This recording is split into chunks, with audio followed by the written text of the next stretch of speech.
two biggest risks this year. My mom wants money and trees this year, and my dad wants money and power this year. Also, I have two wishes at this year.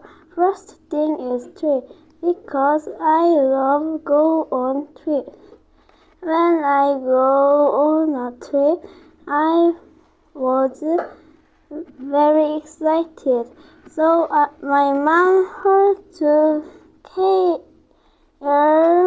of me. I want to go on a trip to another country, but I don't have money, so I didn't go. Then I was very sad. But I went to go Gangneung last week, and they are very good. But I want to go trip too.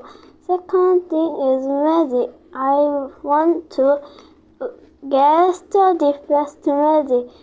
Because I study very slow, so I need to study fast magic. Then I study fast, I play very long time. Then thinking I was really happy, and doing that I was every day happy. Every day doing that I can have it, then I happy really every day. In conclusion, I have two wishes at this year. First thing is tree. Second thing is magic. Thank you for listening my presentation.